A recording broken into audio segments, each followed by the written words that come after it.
ডাকিও নবী আরো বলেন, যদি কোনো এতিমের মাথায় হাত বুলাইয়া দাও, ওই হাতের নিচে যতগুলো চুল পড়বে ওই চুল সম পরিমাণ নেকি আপনার আমলনামায় লিখে দেওয়া হবে। জোরে বলো না। শুধু তাই নয়, আমার নবী বলেন, হে কি বলে ব্যক্তি, হে তোমরা যারা বিবাহিত পুরুষ, খবরদার খবরদার, বিধবার সামনে নিজের স্ত্রীর ভালোবাসার বহির্প্রকাশ তোমরা করিও না।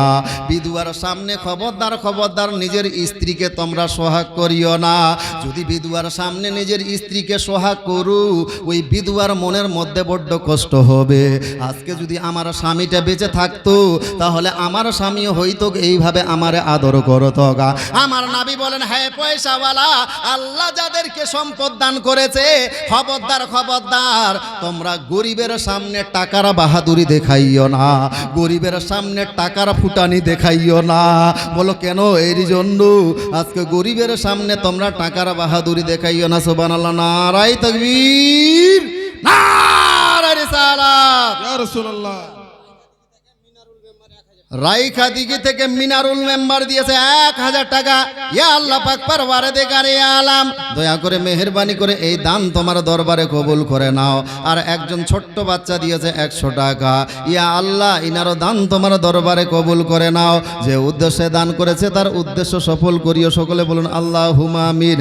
এইবারে আমি আপনাদের বলবো বাপজি, এতক্ষণে যে আমি ওয়াজ করলাম, ওয়াজ কিন্তু আমি কমপ্লিট করে নাই, কেবলমাত্র আপনাদের সামনে হেডলাইন পড়েছি, এখনো ওয়াজ বন্ধ। আপনারা কি বলে ওয়াজে হাত দেয় নাই? বলেন দেখি, ওয়াজ সামনের দিকে নিয়ে যাব না শেষ করে দিব?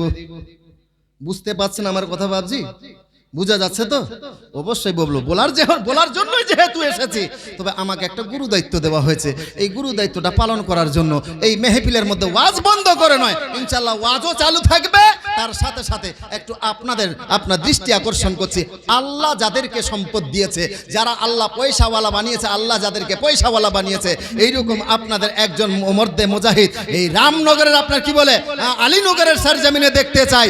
আল্লাহ যাদেরকে সম্পদ দিয়েছে, মাত্র যায় নিজের বাড়িটা আপনার হয়তো 20 লাখ টাকা দিয়ে তৈরি করেছেন, নিজে থাকার জন্য বাড়িটা হয়তো আপনার 30 লাখ টাকা দিয়ে তৈরি করেছেন। আমি বলবো না যে আপনাকে 30 লাখ টাকা আজকের জালসার মেহফিলের মধ্যে দিতে হবে, কারণ এই অ্যামাউন্টটা আপনার কাছে খুব ভারী হয়ে যাবে।